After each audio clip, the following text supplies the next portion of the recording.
What if I told you there is a 50-50 chance you have an inaccurate credit score? So your bad credit score might not even be your fault. And today we're going to talk about what credit reports are, a 5-step plan to fix them, and the simple habits to keep your scores strong forever. So what's a credit report? Think of it like your financial DNA. It lists every single loan, credit card, car payment, mortgage, and more. And it also tracks if you've paid those things on time. And there are 3 major companies you've probably heard of that are keeping your scores: Equifax, Experian, and TransUnion. Important to know, they do not share information, so each one is graded individually. Now, your credit score, that's just an algorithm. It reads in the report and spits out a grade. So if the report's wrong, the grade's going to be wrong. And when we talk about true credit repair, we are not gaming the score. We are fixing the story inside of the report. And most people don't even realize their reports are full of wrong ingredients until it's too late. Step 1, get your blueprints. You are legally entitled to your credit reports for free. Just go to annualcreditreport.com. There you can download all 3 reports from Equifax, Experian, and TransUnion once per week. Download and keep them as your working copy. Some other sites will try and upsell you on credit scores and paid monitoring services that you don't actually need. Now, heads up, those government reports can be long, messy, and particularly hard to read.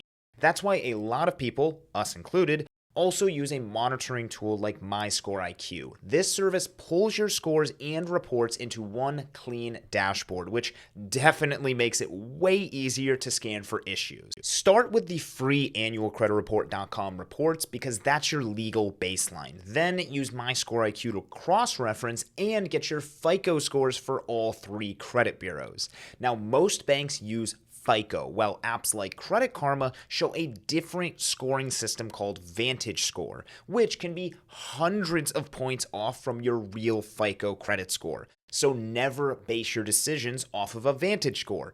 Always look at your FICO score. Step 2, the scavenger hunt. This step takes the most time, but it is also the most important. Line by line, ask yourself these 3 questions for every single thing that you see. Number 1, is this me? Is my name spelled correctly? Is my address correct? Is my social security number correct? Next, is this mine?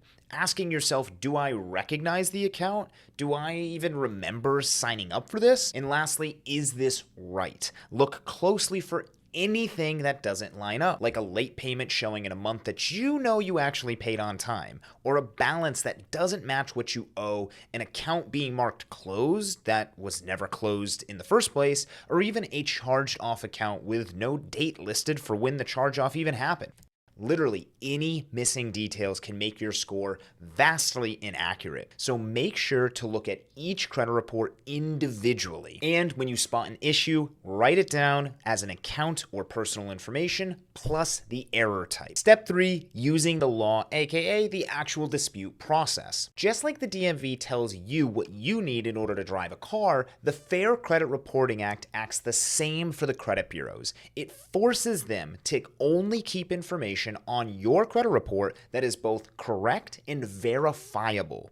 We'll be making a full video on the dispute process since it can be a bit complicated. So make sure you subscribe to see that in the future. But here are the essentials to get you started. The most effective way to dispute is by mail, not just by clicking through the online portals.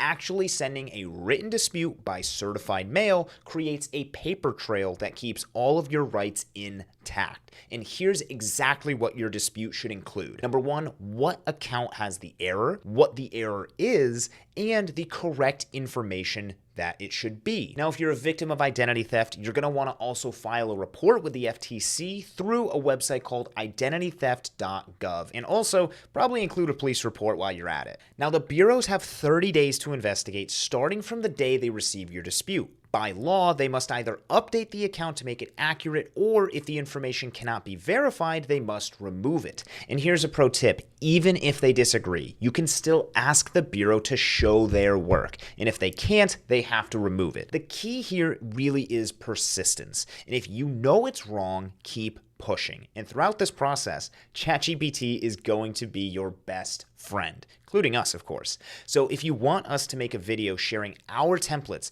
let us know in the comments section below. And if your dispute still isn't resolved after sending both the letters and waiting the 30 days, you've got 3 possible next steps. But before you do anything else, always grab the freshest possible copy of your credit report. Option 1 is sending an escalation letter. This is essentially letting the agency know that you believe they have not properly done their job and that you might file a complaint or sue if they don't take action. Option 2 is submit a CFPB complaint. The CFPB is the Consumer Financial Protection Bureau, and it is a government agency designed to ensure the credit bureaus are following the rules. And when submitting one of these complaints, always upload all of your documentation, meaning every letter and every response to the CFPB portal so the record is airtight. And keep in mind, this process is going to take about 2 weeks. Option 3, and this is your last resort, is sue them. If a credit bureau violates the law and doesn't fix it after you've disputed it, then you may have the grounds to pursue them legally, especially if you have additional proof like denial of credit, financial damage, or emotional distress. When we help our clients, we compile everything that's happened and submit it to our legal team for review. And here is the exact package that we include. Number 1, all of the dispute letters. Also, all of the credit reports, meaning before and after the dispute was sent. Also, any damages that may apply. For example, a denial of a mortgage or a credit card. Once that case has been accepted, lawyers just do what they do best. They sue the creditors and the credit bureaus on your behalf.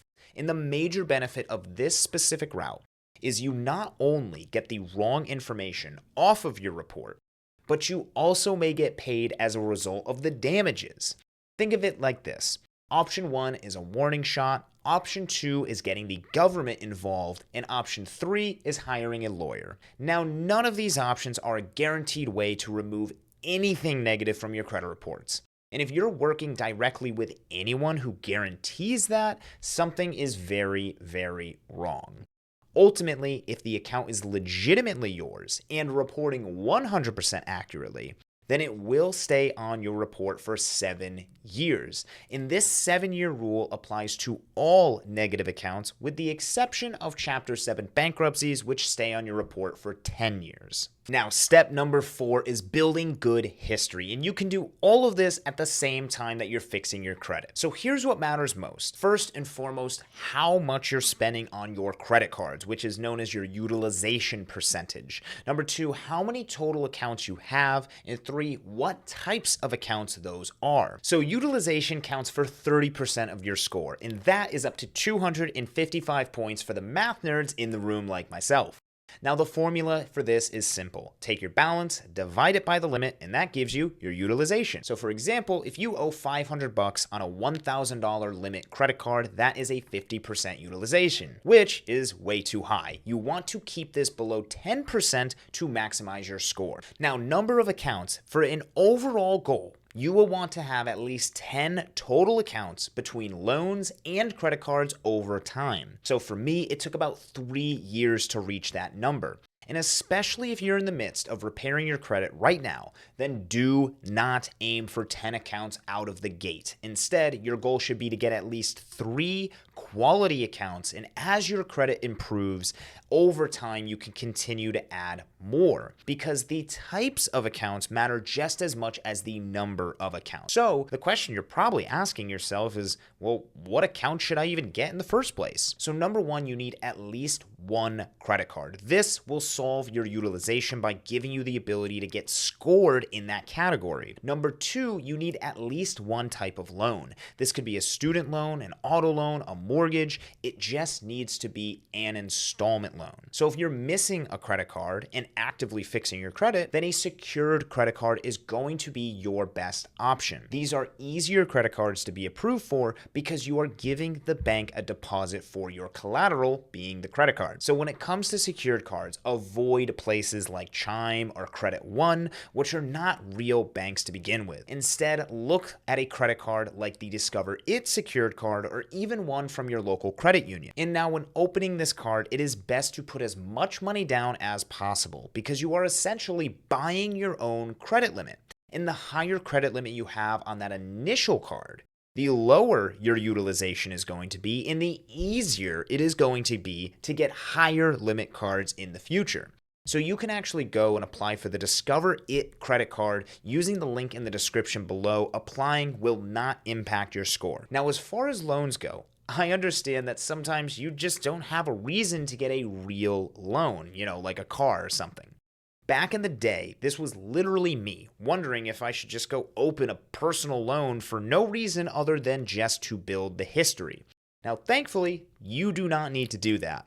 Instead, you can open up what's called a credit building loan, which comes at very low interest and overall doesn't cost you that much in the grand scheme of things. So for example, Credit Strong offers a 48-month, $1,000 loan that costs $28 per month that would fill this gap. Plus, there's not even a hard inquiry when you open this account. Another option is taking advantage of rent reporting, which most people completely skip out on. If you've already been paying rent, you could instantly get up to 2 years of history added to your credit report like that.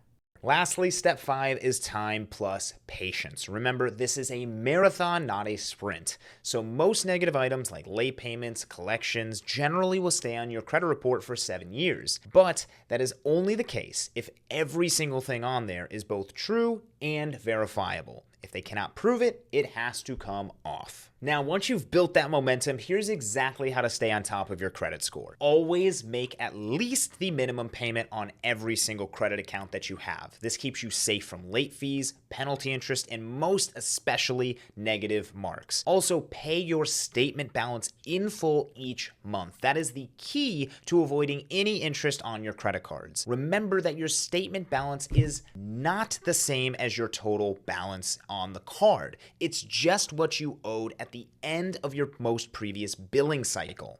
Lastly, know your statement closing date. That's when your issuer reports your balance to the credit bureaus. So even if you plan to pay in full later, whatever your balance is showing on that date is what gets reported on your credit report. So if you want the best utilization possible, meaning reporting under 10% of your total limit, then go in and make an extra payment before that statement closing date to ensure that you don't end up with a higher utilization than you want. The links to the official annualcreditreport.com website and the CFPB portal are listed in the description below. And if you found this video helpful, go ahead and hit that subscribe button. We've got more videos coming that'll help you better understand how to really leverage your credit to elevate your lifestyle.